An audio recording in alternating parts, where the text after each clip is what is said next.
Nixon. Alley to the left, and it was Dawkins with a magnificent defensive effort.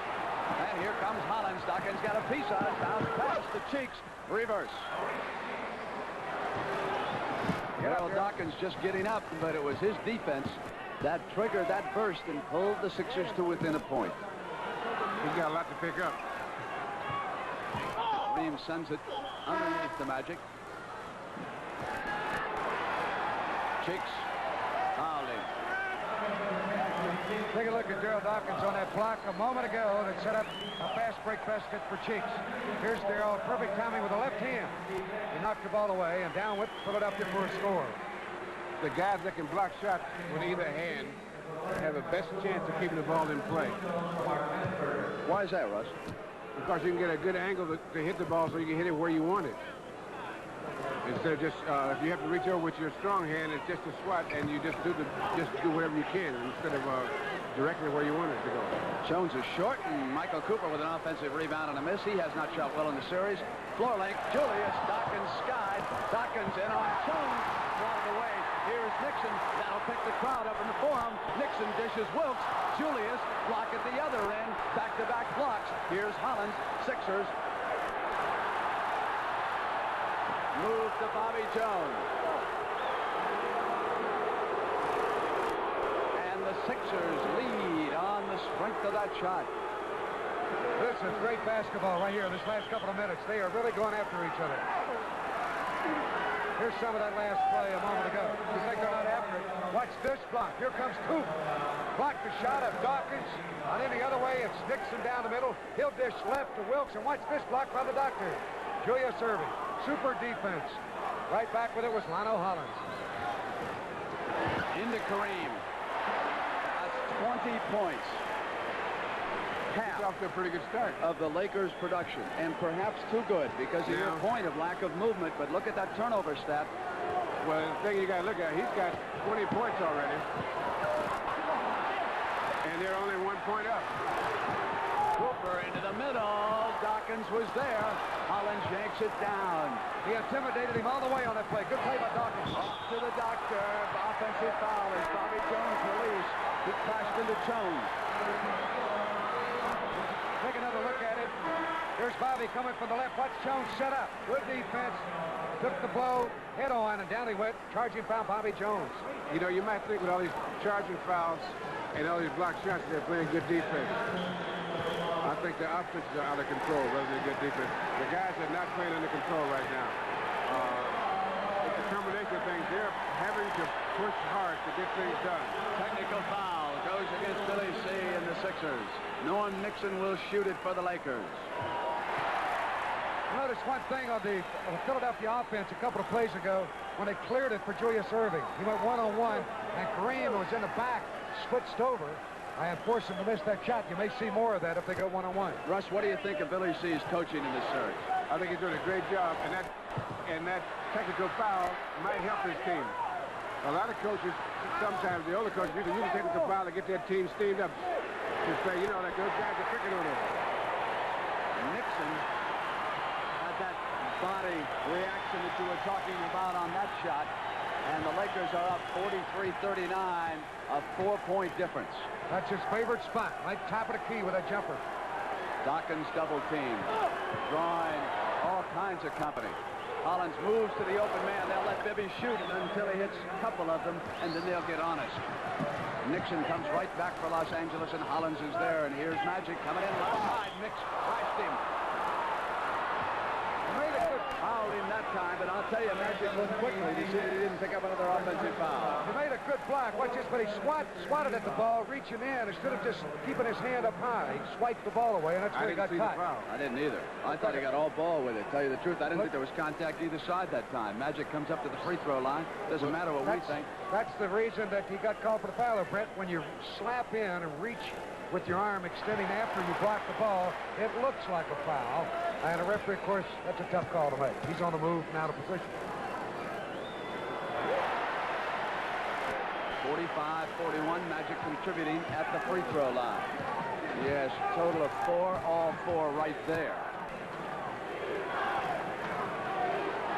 Julius moves, and Cooper, the long right arm, tipped it out of bounds. And the crowd not booing the referee or anybody else. They're simply chanting "Coo," like they used to do Moose for old Moose Scour and the Yankees. Dawkins, and it goes to Bibby. Back to Doc. Doc will put it up right there. Isn't that a pretty shot? Well, he can play facing the basket as well as any center in this league. I'll tell you, that's 12 points for Dawkins. He threw off the little man who was next to him like a drop of rainwater. Just went right up, calmly hit the shot.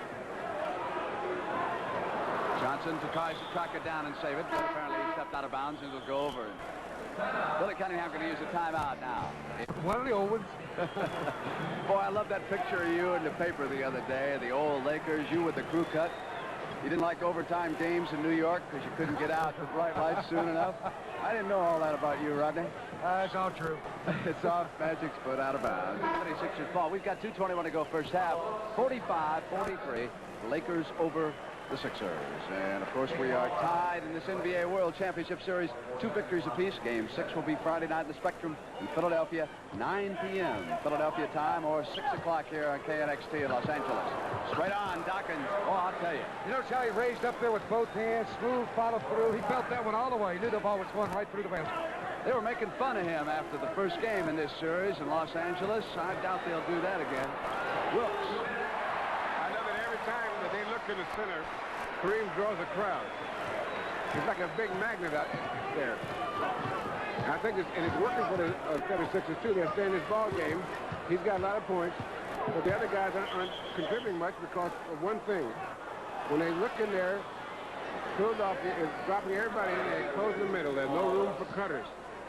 But the Lakers will have to use cutters if they're going to get inside, and they're not using cutters. Cutters, those are those guys that rode the bicycles.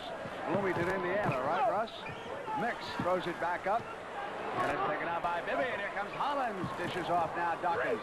Dawkins maneuvers, and he just feels it all over the floor. Hollins coming in. He felt a little better. One big play there. You let the guard sneak in and get the offensive rebound. Bibby got it, brought it back out. You must block out everybody, not just the big man up front. Wilkes is fouled. He started in down through the middle. Julius blaming himself for what was rather a silly foul outside and reaching in on Jamal as he started the dribble. And Magic Johnson with 3 fouls and 4 free throws. Watching. 6 fouls on the team, so they shoot the free throws. He had a slow start in Game 3. Did not score a point in the first half, yet the Lakers led. A very similar situation here with the score. The Lakers up by 1 with that free throw. He came back in the second half and tallied 16 in that game and pulled down 8 of his 11 rebounds. However, they were attacking him a little bit more on that dribble as he pulls down that rebound and brings it up. And they're calling offensive fouls on him rather than defensive fouls. Bobby Jones, waiting for him to commit, was simply sitting there on that fancy pass of his. So this could be a little more difficult trench for the young man from Michigan State to dig out of. Now, traditionally, I mean, in all the playoff games so far, I think the Lakers have played, there's Doc, the second half stronger than the first half. They're going to need it tonight. Team, Russ, all season long. They really have. They're going to need it tonight. Dick Cooper went over the shoulder trying to knock that ball down, and when Julius got it, no one helped. And he went in and dunked it again. That's 3 times he's had that kind of a play.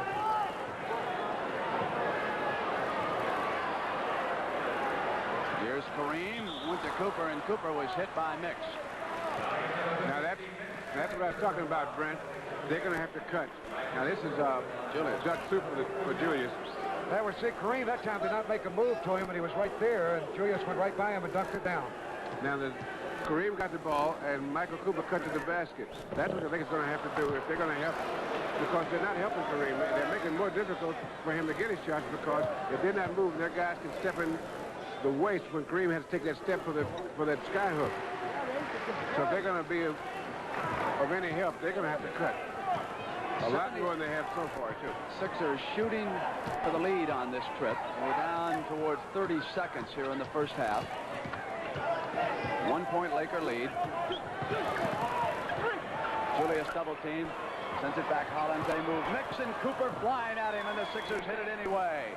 51-50, last shot time for the Lakers. And the Sixers have edged into the lead despite 20 points by Abdul-Jabbar. Cooper.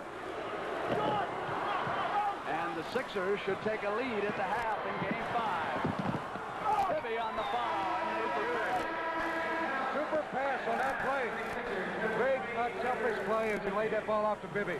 Hollins with the assist. And Westhead is not very happy.